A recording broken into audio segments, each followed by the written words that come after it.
Bonsoir, mesdames et messieurs.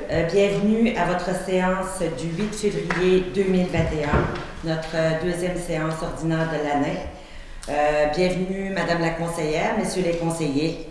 Bonsoir. Bonsoir. Bonsoir. Alors, je vais y aller tout de suite avec les points à l'ordre du jour. Alors, on a l'ouverture de la séance, la constatation du quorum, adoption de l'ordre du jour, dépôt de documents et de correspondances, approbation des procès-verbaux antérieurs, soit du 7 décembre 2020, 17 décembre 2020 qui était la soirée du budget, la séance extraordinaire du 17 décembre 2020, du 11 janvier 2021, 28 janvier 2021 et 5 février 2021. Au point 6, on retrouve l'administration générale et finances. 6.1, adoption des comptes à payer. Au point 6.2, suivi du budget. Au point 7, affaires des contribuables. Point 8, vente d'actifs, ouverture de soumission. Au point 9, recensement de la population 2021. Au point 10, intimidation des élus, adhésion à la déclaration d'engagement sur la démocratie et le respect. Au point 11, ouverture de poste cadre trésorier par intérim 6 mois. Au point 12, autorisation à enchérir lors de la vente d'immeubles pour taxes municipales et merci Bonaventure. Au point 13, appui aux journées de la persévérance scolaire du 15 au 19 février 2021. Au point 14, adoption du règlement 2020-503 modifiant le règlement 2009-325, territoire incompatible avec l'activité minière, qui s'appelle le TIAM. Au point 15, étude de la vulnérabilité des sources d'eau potable en vertu de l'article 68 du règlement sur le prélèvement des eaux potables. Au point 16, mandat plan documentaire. Au point 17, programme d'aide à la voirie locale 21-22, sous-volet projet particulier d'amélioration par circonscription électorale. Au point 18, le dossier garderie petite créance. Au point 19, rapport des conseillers. Au point 20, affaires nouvelles. Au point 21, période de questions. Et au point 22, levée de la séance. Alors, je demanderai un proposeur et un appuyeur pour adopter l'ordre du jour. Florian Duchesneau propose. Monsieur Florian Duchesneau, appuyeur. Appuyé par Solange. Madame Solange Castillou, appuie. Est-ce que c'est unanime? Oui. Oui. Ici, il va faire une demande ici là, pour contentieux, là, la première partie, s'il vous plaît. Ici, en conséquence? Oui, considéré que l'intérêt public. Bon, je vais rajouter, étant donné que nous sommes en période de pandémie, on a quand même un considérant mentionné pour, dans l'intérêt public pour protéger la population des membres du conseil et des officiers municipaux que la présente séance est tenue à huis clos par voie de Zoom suite aux recommandations du ministère de la Santé et des Services sociaux et du ministère des Affaires municipales et de l'Habitation. En conséquence, il est proposé par, appuyé par et résolu à l'unanimité que le Conseil accepte que la présente séance soit tenue à huis clos par voie de Zoom sous les recommandations du ministère de la Santé et des Services sociaux et du ministère des Affaires municipales et de l'Habitation. Vu l'absence du public due à la pandémie et aux recommandations de la santé publique, cette séance ordinaire sera diffusée sur le site Internet de la Ville, sur Facebook ainsi que sur le poste 4 de la télévision communautaire Télévague. Alors, j'ai besoin d'une proposition ici et un appuyeur. Je propose. Monsieur Hébert, second. Monsieur Roméo et Monsieur Hébert. Est-ce que c'est unanime? Oui. Oui. Oui. Au point 4, nous avons dépôt de documents et de correspondances. Est-ce qu'on avait des documents à déposer, Monsieur Langlois? Aucun document de correspondance. Au point 5, approbation des procès-verbaux antérieurs aux dates que je vous ai mentionnées tout à l'heure, c'est-à-dire le 7 décembre 2020, 17 décembre 2020, 11 janvier 2021, 28 janvier 2021, et 5 février 2021. Est-ce que vous avez des questions ou des commentaires en rapport aux procès-verbaux dans le fond des réunions antérieures? C'est beau. Question. Non. Alors, je vais vous prendre une proposition à cet effet. Henri propose. Appuyé par Henri. M. Roméo Briand. Est-ce que c'est unanime? Oui. Oui. Oui. Merci. Au point 6, au niveau de l'administration générale, il est proposé par et appuyé par et résolu à que les comptes à payer pour le mois de janvier 2021 d'un montant de 633 340,78 soient approuvés pour paiement. Alors, j'ai besoin ici d'une proposition. Solange propose. Henri appuie. Madame Solange Castillo et Monsieur Henry, est-ce que c'est unanime? Oui. Pour Hébert. Oui. Oui. Monsieur Duchesneau, c'est bon? Il y a l'unanimité. Le suivi du budget, alors il est proposé par et appuyé par et résolu à que le rapport État des activités financières en date du 31 janvier 2021 soit adopté. J'ai besoin ici d'un proposeur et un appuyeur. Hébert fait la proposition. Monsieur Hébert et un appuyeur. Monsieur Roméo Briand, est-ce que c'est unanime? Oui. Oui. Merci. Au point 7, on avait affaire des contribuables, mais comme vous le savez, étant donné qu'on est à huis clos, c'est sûr qu'on n'a pas de questions de contribuables, mais quand même, on vous invite, si vous avez des questions à poser ici directement au bureau de la Ville, il y a des personnes qui sont en mesure de répondre à vos questions si besoin nécessaire. Vous pouvez communiquer avec Monsieur le directeur général ou la secrétaire au bureau directement ici qui pourra, dans le fond, vous diriger pour vos demandes. Au point 8, vente d'actifs, ouverture de soumission. Considérant que certains équipements de la Ville ont été remis aux enchères pour la vente, considérant que la liste des équipements à vendre a été publiée dans le journal Le Poste Payant sur le site Internet de la Ville et diffusée dans différents médias locaux, considérant que la Ville a reçu des offres d'achat dans les délais prévus, il est proposé par, appuyé par et résolu d'octroyer l'équipement suivant moyennant une certaine somme à M. Yannick Huard, dont une pépine JBC 2010 4CX Eco pour un montant de 30 125 taxes en sus. De refuser l'offre de M. Yannick Huard relativement au lot de 5 moteurs 600 volts pour un montant de 200 pour le lot. Alors, j'ai besoin d'une proposition ici à cet effet. Henri propose. Monsieur Henri Alain et un Hébert appuyeur. appuie. Monsieur Hébert Huard, est-ce que c'est unanime? Oui. Oui. Merci. Au point 9, recensement de la population de 2021. Il est proposé par et appuyé par et résolu à que le Conseil municipal de la Ville de Passepébiac appuie le recensement de 2021 et encourage tous les résidents à remplir leur questionnaire du recensement en ligne. Des données de recensement exactes et complètes soutiennent les programmes et des services qui profitent à notre collectivité. Alors, j'ai besoin ici d'un proposeur et un appuyeur. Solange propose. Monsieur Duchesneau, Madame Castillo appuie. Est-ce que c'est unanime? Oui. Oui. Merci beaucoup. Au point 10, intimidation des élus, adhésion à la déclaration d'engagement sur la démocratie et le respect.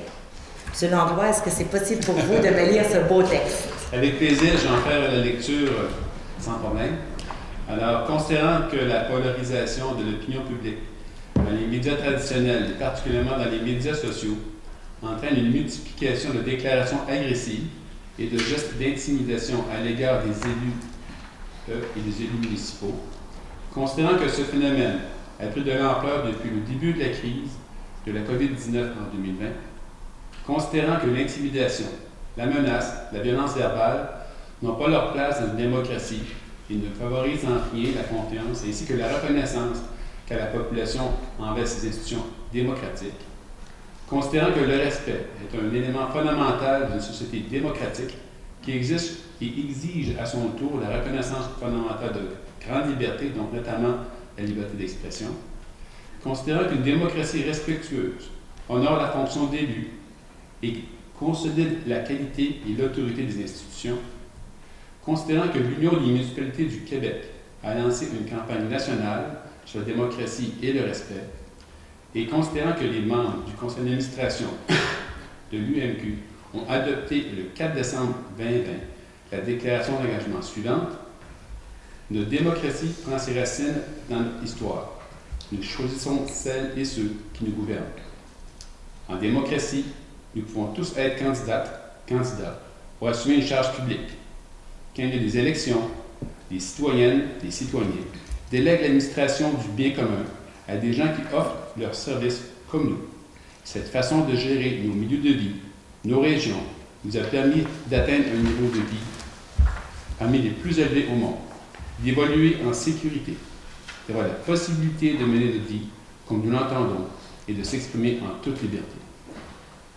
La démocratie prend vie dans le débat et dans le choc des idées. Il est possible que les gens se respectent. Or, parmi les temps qui courent, la démocratie est trop souvent malmenée par des incidents malheureux. Incivilité, manque de respect, menaces, intimidation, usurpation d'identité. Depuis quelques années, notamment avec la montée en popularité des réseaux sociaux, le débat vigoureux, mais respectueux est trop souvent remplacé par des insultes, des menaces et l'intimidation. C'est vrai avant la pandémie, mais celle-ci est venue aggraver cette façon de faire. Que cette difficile situation soit source d'inquiétude, d'anxiété, c'est normal. Que l'on soit parfois en désaccord avec les décisions d'autorité, c'est normal. Mais il n'est pas acceptable que des femmes et des hommes qui exercent une responsabilité publique au service de leurs concitoyens et leurs concitoyennes soient intimidés, poussés à la démission, parfois même menacés de mort, ou contraints de se déplacer avec une protection policière. En moins d'1 an se tiendront les élections municipales dans toutes les municipalités du Québec. D'ici là, il faut prendre soin de notre démocratie. Il nous faut renouer avec un débat respectueux des personnes et des institutions pour prendre ensemble les meilleures décisions. Rappelons-nous que les élus et les titulaires de charges publiques s'engagent pour le mieux-être de leur population. Favorisons l'engagement politique, ne le décourageons pas. Comme les élus municipaux, nous sommes fiers de servir nos concitoyennes et concitoyens. C'est pourquoi nous appelons au débat démocratique dans le respect. Nous disons la démocratie dans le respect, par respect pour la démocratie. Et nous invitons les élus de toutes les municipalités du Québec à joindre le mouvement. Il est proposé par, appuyé par, et résolu à l'unanimité des conseillers que la ville de Passepébiac adhère à la déclaration d'engagement ayant pour thème la démocratie dans le respect, par respect pour la démocratie. Que la ville de Passepébiac s'engage à accompagner les élus municipaux ainsi que toutes les sphères de la gouvernance municipale pour valoriser la démocratie municipale et consolider la confiance envers les institutions démocratiques. Que la ville de Passepébiac transmette une copie de cette résolution à l'UMQ. Alors ici, on n'est pas de proposeur. Quelqu'un qui appuie. Merci, M. Langlois. Merci. Roméo propose. M. Roméo-Briand propose. Un appuyeur. Solange appuie. Mme Castillo appuie. Est-ce que c'est unanime? Oui. Oui. Merci. Alors, on retrouve au point 11, ouverture de poste cadre trésorier par intérim, 6 mois. Considérant l'absence de la titulaire du poste de trésorière à la ville de Passepébiac, considérant que la ville a le devoir de combler ce poste par intérim dans un très court délai afin d'assurer une continuité de service aux citoyens, considérant que ce corps d'emploi est en étroite collaboration avec la direction générale, il est proposé par et appuyé par et résolu de mandater M. Daniel Langlois, directeur général, l'autorisant à engager une personne ou offrir un contrat à titre de trésorier par intérim pour une période de 6 mois avec possibilité de prolongation. Alors, j'ai ici besoin d'un proposeur et d'un appuyeur. Solange propose. Madame Solange Castillo propose. Appuyeur. Henri appuie. Monsieur Henri-Alain appuie. Est-ce que c'est unanime? Oui. Merci. Au point 12, autorisation à enchérir lors de la vente d'immeubles pour taxes municipales MRC de Bonaventure. Attendu que selon l'article 536, alinéa 1 de la loi sur les cités et villes, lorsque des immeubles situés sur le territoire d'une municipalité sont mis en vente pour taxes municipales ou scolaires, la municipalité peut enchérir et acquérir ces immeubles par l'entremise du maire ou d'une autre personne sur autorisation du conseil, sans être tenu de payer immédiatement le montant de l'adjudication. Attendu que selon la deuxième alinéa du même article, l'enchère de la municipalité ne doit cependant en aucun cas dépasser le montant des taxes en capital, intérêts et frais. Attendu que la MRC de Bonaventure organise une vente d'immeubles aux enchères publiques pour défaut de paiement de taxes le jeudi 8 avril 2021. Attendu que Mme Carole Huard a été mandatée à représenter la ville de Passepébiac et à enchérir en son nom lors de la vente pour taxes municipales par voie de résolution numéro 2019-04108 lors d'une séance antérieure du 8 avril 2019. Attendu qu'il y a eu report de la MRC de Bonaventure dans ce dossier, conformément aux recommandations reçues de la santé publique et en raison de la pandémie de COVID-19 lors d'une séance ordinaire du 5 octobre 2020, il est proposé par et appuyé par et résolu des conseillers présents d'autoriser Mme Carole Huard, technicienne comptable, à représenter la ville de Passepébiac et à enchérir en son nom lors de la vente pour taxes municipales du jeudi 8 avril 2021. Alors ici, ça me prend un proposeur et un appuyeur. Je suis dans la mairesse, j'ai une petite question ici. Là. Oui. Il marque au premier paragraphe, attends que d'acquérir ces immeubles dans l'entreprise du maire ou d'une autre personne sans autorisation du conseil, sans être tenu de payer immédiatement, qu'est-ce qu'il veut dire par là? Sur l'autorisation du conseil, donc la ville va prendre propriété de l'immeuble. C'est ce que ça veut dire. À la valeur des taxes. Mais ils disent qu'il n'est pas tenu responsable de payer tout de suite ou il n'a pas le droit de donner un montant s'il prend le... Mais si quelqu'un se présente et veut racheter son immeuble, il n'y a pas de problème. Mais s'il y a personne qui se présente, la ville va prendre propriété de... c'est ça que ça veut dire? C'est ça. OK. Tout à fait. Je fais la proposition. Pour aller plus dans le point, la ville n'ira jamais plus que qu'est-ce qui est demandé en taxe et en intérêt. Et Vert a fait la proposition. Besoin d'un appuyeur également. Solange appuie. Madame Solange Castillo appuie. Est-ce que c'est unanime? Oui. Oui. Ça va? Au point 13. Merci, Roméo. Au point 13. Appui aux journées de la persévérance scolaire du 15 au 19 février. Monsieur Langlois, est-ce que ça vous intéresse de lire ce paragraphe? Certainement, je vais lire le paragraphe au point 13.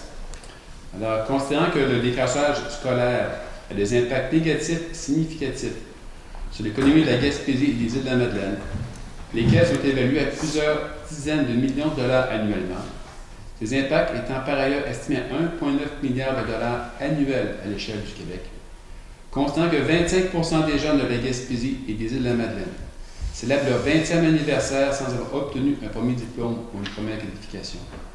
Considérant que la population de la Gaspésie et des îles compte parmi les moins scolarisées au Québec, puisqu'en 2019, ce sont 20,1% des personnes de 25-64 ans qui n'ont pas de diplôme, comparativement à 11% pour l'ensemble du Québec. Considérant que les conséquences du décrochage scolaire sont lourdes pour les individus, un décrocheur gagne 15 000 de moins annuellement qu'un diplômé, soit environ 439 000 durant toute la vie de sa vie active. Il vit 7 ans de moins qu'un diplômé, a 2 fois plus de chances de recourir au chômage, court 1,7 fois plus de risques de faire partie de la population carcérale, court 1,7 fois plus de risques de connaître des épisodes de dépression. Considérant que la prévention du décrochage scolaire n'est pas qu'une problématique concernant exclusivement le monde scolaire, mais bien un enjeu social dont il faut se préoccuper collectivement, et ce, dès la petite enfance jusqu'à l'obtention par le jeune de diplômes qualifiants pour l'emploi, peu importe l'ordre d'enseignement. Considérant que Complice ordonne, du 15 au 19 février 2021, les journées de la persévérance scolaire sur le thème « Nos gestes, un plus pour leur réussite », que celles-ci se veulent un temps fort dans l'année, témoignant de la mobilisation régionale autour de la prévention de l'abandon scolaire, et qu'elles seront ponctuées de centaines d'activités dans les différentes communautés de Gaspésie-les-Îles. Considérant que les journées de persévérance scolaire se tiendront à nouveau cette année, simultanément dans toutes les régions du Québec, et qu'un nombre important des municipalités appuieront elles aussi cet événement. Considérant que les jeunes font face à une année d'apprentissage exceptionnelle, affectés par la pandémie COVID-19, et qu'ils ont besoin plus que jamais d'encouragement et de soutien, il est proposé par, appuyé par et résolu de déclarer les journées du 15 au 19 février 2021 comme étant les journées de la persévérance scolaire dans notre ville, d'appuyer Complice Persévérance scolaire Gaspésie-les-Îles et l'ensemble des partenaires mobilisés autour de la lutte au décrochage, dont les acteurs du milieu de l'éducation, de la politique, du développement régional, de la santé, de la recherche, du communautaire, de la petite enfance, des médias et des affaires, afin de faire de la Gaspésie-Îles-de-la-Madeleine une région qui valorise l'éducation comme un levier, comme un véritable levier de développement pour ses communautés, de faire parvenir une copie de cette résolution à Complice Persévérance scolaire Gaspésie-les-Îles. Merci, M. Langlois. Merci. Alors ici, ça me prendrait un proposeur et un appuyeur. M. Duchesneau, un appuyeur. Mme Solange Castillo appuie. Est-ce que c'est unanime? Oui. Merci. Au point 14, adoption du règlement 2020-503 modifiant le règlement 2009-325, territoire incompatible avec l'activité minière. Attendu qu'un avis de motion du règlement numéro 2020-503 a été donné le 28 septembre 2020. Attendu que le projet de règlement a été adopté le 28 septembre 2020, il est proposé par et appuyé par et résolu que le règlement numéro 2020-503 modifiant le règlement numéro 2009-325, territoire incompatible avec l'activité minière, soit adopté.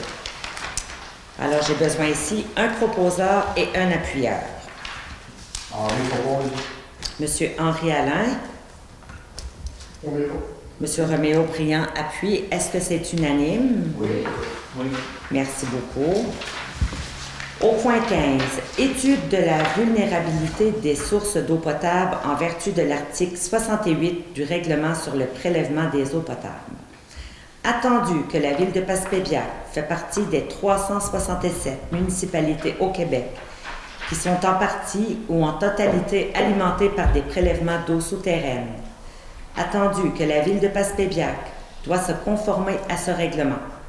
Attendu que la ville de Passepébiac a l'obligation de transmettre au plus tard le 1er avril 2021 ou selon la date indiquée dans la convention financière les résultats de son analyse de vulnérabilité. Il est proposé par et appuyé par et résolu de suivre les recommandations de la firme Laforêt-Nova Aqua Incorporée afin que la ville de Passepébiac fasse des démarches auprès du MELCC dans le but que l'échéance de la remise du rapport d'analyse de vulnérabilité soit reportée après le 1er avril 2021, soit le 31 décembre 2021, date à laquelle Laforêt-Nova Aqua Incorporée s'engage à ce que ce rapport final et complet soit produit. Alors, j'ai besoin ici un proposeur et un appuyeur. Monsieur Roméo Briand. Solange appuie. Madame Solange Castillo appuie. Est-ce que c'est unanime? Oui. Merci. Au point 16, mandat plan documentaire. Attendu que la Ville a besoin de mettre à jour son système d'archivage de documents pour le greffe et la gestion de la Ville. Il est proposé par et appuyé par et résolu de mandater M. Daniel Langlois, directeur général, afin d'accorder au nom de la Ville un contrat à Mme Camilla Buenestado-Pilon d'une durée approximative de 90 jours, étalée sur une période de 9 mois, pour une enveloppe budgétaire d'environ 10 125 $. Alors, j'ai ici un peu ce qui a été proposé par Mme Camilla. Puis, dans le fond, elle vient nous présenter un échéancier sur 90 jours, qui a été quand même très intéressant comme présentation. Puis, dans le fond, elle a estimé ça comme genre, elle a comme 4 étapes au niveau de son cheminement, puis qui va l'amener à travailler au niveau de l'archivage de la ville de Passepébiac. Pour ce montant qu'on vient de déterminer au montant de 10 125 $. Fait que si vous êtes d'accord, nous allons demander un proposeur et un appuyeur. Excuse-moi, ça veut-tu dire que ça va, toutes les archives qu'on a là en bas, ça va tout être classé? Ou... L'objectif, c'est de classer les archives en bas, puis aussi de s'assurer que le greffe soit bien structuré de telle sorte que si on a besoin d'une résolution qui date de 2017, de 2021, de n'importe quand, on soit capable de bien la sortir et la présenter dans le cas qu'on aurait une demande d'accès à l'information. Ça, c'est le principal objectif. Être bien capable de répondre aux accès à l'information et, comme vous dites, bien classer les plans, bien classer les études qu'on a fait déjà une fois, afin d'éviter de les faire une deuxième, une troisième fois. Exact. Puis il est en mesure de les trouver Oui. au bon moment. Selon on fait la proposition. Il est bien rapide. Madame Castillo, Monsieur Huard, est-ce que c'est unanime? Oui. Oui. Ça va, merci. Au numéro 17, programme d'aide à la voirie locale 2021, sous-volet projet particulier d'amélioration par circonscription électorale, le PPA-CE. Attendu que la ville de Passepébiac a pris connaissance des modalités d'application du volet projet particulier d'amélioration du programme d'aide à la voirie locale et s'engage à les respecter. Attendu que le réseau routier pour lequel une demande d'aide financière a été octroyée est de compétence municipale et est admissible au PAVL. Attendu que les travaux ont été réalisés dans l'année civile au cours de laquelle le ministre les a autorisés. Attendu que les travaux réalisés ou les frais inhérents sont admissibles au PAVL. Attendu que le formulaire de reddition de compte V0321 a été dûment rempli. Attendu que la transmission de la reddition de compte des projets a été effectuée à la fin de la réalisation des travaux ou au plus tard le 31 décembre 2020 de l'année civile au cours de laquelle le ministre les a autorisés. Attendu que le versement est conditionnel à l'acceptation par le ministre de la reddition de compte relative au projet. Attendu que, si la reddition de compte est jugée conforme, le ministre fait un versement aux municipalités en fonction de la liste des travaux qu'il a approuvés, sans toutefois excéder le montant maximal de l'aide tel qu'il apparaît à la lettre d'annonce. Attendu que les autres sources de financement des travaux ont été déclarées, pour ces motifs, sur la proposition de et appuyé par, il est unanimement résolu et adopté que le Conseil de la ville de Passepébiac approuve les dépenses d'un montant de 99 383,79 relatifs aux travaux d'amélioration à réaliser et aux frais inhérents admissibles mentionnés au formulaire V0321, conformément aux exigences du ministère des Transports du Québec, et reconnaît qu'en cas de non-respect de celle-ci, l'aide financière sera résiliée. D'autoriser M. Daniel Langlois, directeur général et greffier, à signer le formulaire pour cette demande d'aide financière au programme d'aide à la voirie locale, sous volet projet particulier d'amélioration par circonscription électorale. Alors, j'ai besoin ici un proposeur et un appuyeur. C'est pas aussi. Ça veut dire quoi, ça, Daniel? Oui, chaque année, la Ville s'engage à faire des rénovations dans ses routes. Le programme ici est limité à 16 300 $. Puis toutes les rénovations qui sont assujetties à ce programme-là, le ministère nous permet de les déclarer. Puis avec cette résolution, on peut être en mesure de pouvoir réclamer une partie des travaux que la Ville a fait pour entretenir son réseau routier. C'est récurrent. Chaque année, c'est un programme récurrent. Pourquoi qu'il dit 90 000? Oui. C'est ce que nous, C'est ce que nous ça a coûté. ça nous a coûté, mais nous, on est limité à 16 300. Alors, on va juste avoir 16 300. Ouais. C'est ça. OK, on lui propose. Ça, c'est à la ville centrale à mettre 99 000 là, non? Non, c'est déjà fait. Du 1er janvier au 31 décembre, 31 décembre. la Ville a déjà dépensé une somme qui excède la limite qui est accordée par le gouvernement, qui est de 16 300. OK. C'est qui? Monsieur Henri Alain a proposé. Oui, Besoin d'appui sur Et le on dossier. là-dessus. Monsieur Huard, est-ce que c'est unanime? Oui. Merci. Au point 18, dossier garderie petite créance.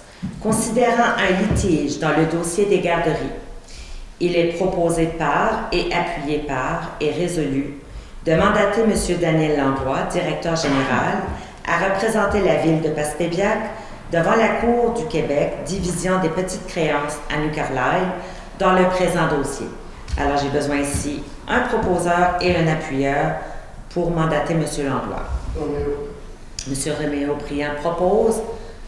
Appuyeur, Solange appuie. Mme Solange Castillou, est-ce que c'est unanime? Oui. Oui. M. Chenon, ça va, merci. Alors, nous sommes rendus au point 19, rapport des conseillers. Alors, je vais y aller quand même à tour de rôle pour ceux et celles qui auraient des sujets à discuter. Je sais que j'en ai quelques-uns qui m'ont mentionné avoir des sujets à apporter. Alors, je vais faire le tour en débutant par Mme Castillou, à savoir si vous avez des points à amener dans votre rapport mensuel. Bonsoir tout le monde. Par rapport à la dernière rencontre, j'ai rien à apporter. Je vous ai parlé du projet du budget participatif. Puis le comité n'est pas formé actuellement, le comité de pilotage, donc ça doit être la première étape. On devrait être en mesure peut-être dans le prochain PASPEA de vous livrer la première partie du processus là, pour le budget participatif. Merci. Merci, Mme Castillou. Monsieur Alain, Non, j'ai rien pour ce point-ci, donc peut-être après quoi. ça va? L'après-midi, mais on fait des réunions. D'accord. Monsieur Roméo-Briand. Bonsoir tout le monde. Alors, en rapport avec le projet de construction de nouveaux logements, vous avez reçu les derniers jours le journal de PASPEA. Et la dernière page du journal de PASPEA constituait un sondage. Alors, c'est pour connaître, j'aimerais que vous remplissiez ce sondage pour nous faire connaître votre intérêt dans la construction de logements. Puis, ça va nous permettre aussi de déterminer quel genre de logement et combien de logements qu'on pourrait construire.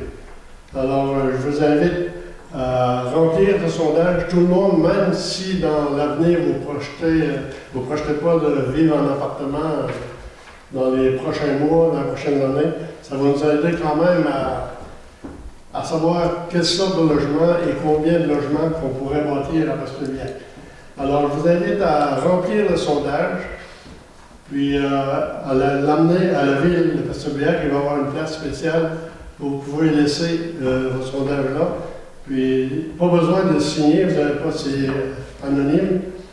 Donc, encore une fois, je vous invite à remplir ce sondage parce que, dépendamment du nombre de réponses, je vais vous rappeler que pour trois volontés de vivre en appartement, ça nous donne l'idée d'avoir un appartement par 3 personnes, par 3 couples intéressés, ou 3 personnes. Ça fait que, pour un exemple, s'il y a 90 réponses positives, ça veut dire que ça pourrait nous autoriser, pas nous autoriser, mais nous indiquer qu'on pourrait construire un 30 logements.